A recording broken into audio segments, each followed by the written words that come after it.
Assalamualaikum warahmatullahi wabarakatuh. Perkenalkan, nama saya Indah Fitria dengan NIM A03245113 kelas Agreo Ekoteknologi B. Baik, di sini saya akan menjelaskan beberapa poin tentang budidaya organisme berguna. Yang pertama, konsep organisme berguna. Konsep organisme berguna adalah pemahaman bahwa makhluk hidup tertentu memiliki peran yang menguntungkan bagi manusia dan lingkungan. Organisme ini membantu memenuhi kebutuhan hidup manusia serta menjaga keseimbangan ekosistem. Keberadaan organisme berguna dapat dirasakan dalam kehidupan sehari-hari, baik secara langsung maupun tidak langsung.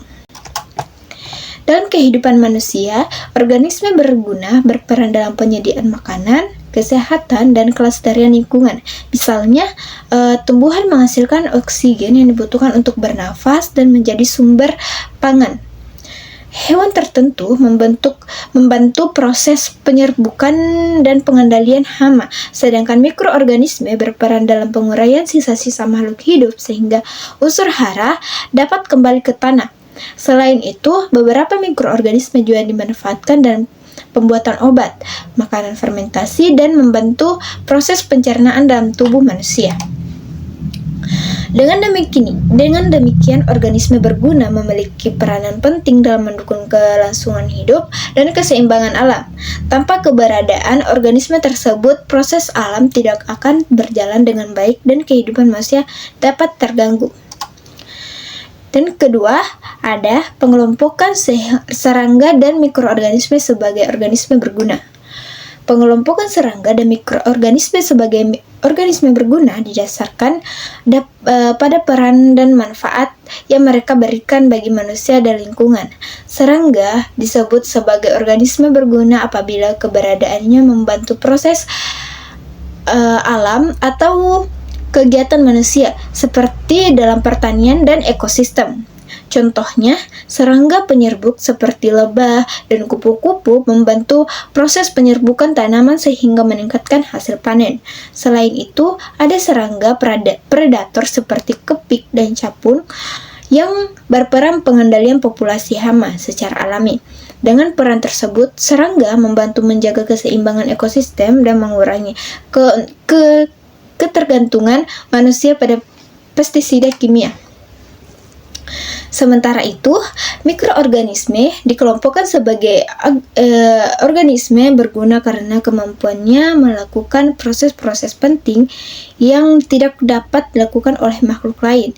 Mikroorganisme seperti bakteri dan jamur berperan dalam penguraian bahan organik, sehingga unsur hara dapat kembali ke lingkungan yang dimanfaatkan oleh tumbuhan.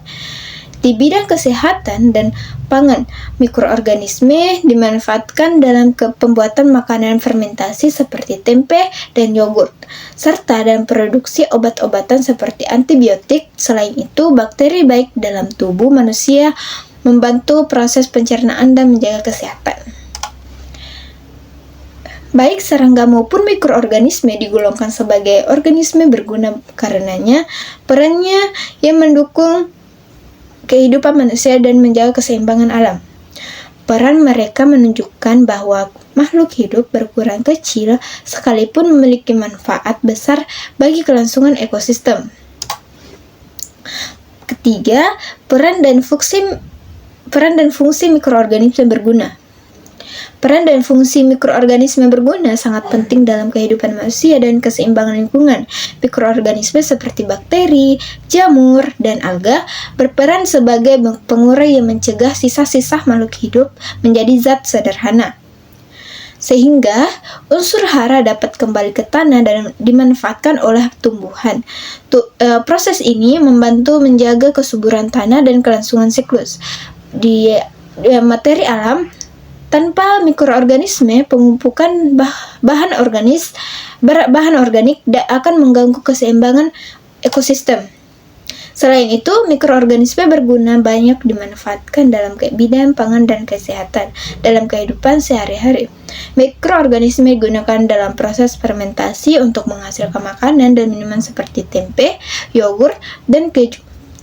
Di dalam tubuh manusia, mikroorganisme baik membantu proses pencernaan, meningkatkan penyerapan nutrisi, serta menjaga keseimbangan sistem kekebalan tubuh.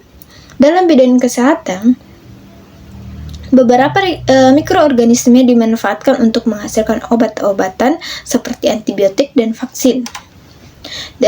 Mikroorganisme berguna memiliki fungsi vital sebagai pendukung kehidupan baik secara alami di lingkungan maupun dalam berbagai aktivitas manusia. Keberadaan dan pemanfaatannya menunjukkan bahwa makhluk hidup yang tidak terlihat oleh mata sekalipun memiliki peran besar dalam menunjang kesehatan pangan dan kelestarian lingkungan. Yang terakhir, yang keempat, contoh dari organisme dan serangga. Contoh organisme berguna dapat dilihat dari mikroorganisme dan serangga yang sering berperan dalam kehidupan sehari-hari manusia. Dari kelompok mikroorganisme, salah satu contohnya adalah bakteri Lactobacillus yang digunakan dalam pembuatan yogurt dan berfungsi membantu pencernaan. Ada juga jamur Rhizopus yang dimanfaatkan dalam proses pembuatan tempe. Selain itu, bakteri pengurai di tanah berperan memecah sisa makhluk hidup sehingga tanah menjadi subur dan baik untuk pertumbuhan tanaman. Sementara itu, dari kelompok serangga, contoh yang paling dikenal adalah lebah. Lebah berperan penting dalam membantu penyerbukan tanaman, sehingga hasil pertanian dapat meningkatkan. Kupu-kupu juga memiliki peran serupa sebagai penyerbuk. Selain itu, serangga seperti capung dan kepik berfungsi sebagai pemangsa hama, sehingga membantu petani mengendalikan hama tanaman secara alami tanpa harus menggunakan banyak pestisida. Dari contoh-contoh tersebut, dapat disimpulkan bahwa mikroorganisme dan serangga meskipun berukuran kecil, memiliki peran yang sangat besar dan bermanfaat bagi manusia serta keseimbangan lingkungan. Itulah tadi materi yang bisa saya jelaskan. Kurang lebihnya mohon dimaafkan. Saya akhiri, wabillahi taufiq wal hidayah. Wassalamualaikum warahmatullahi wabarakatuh.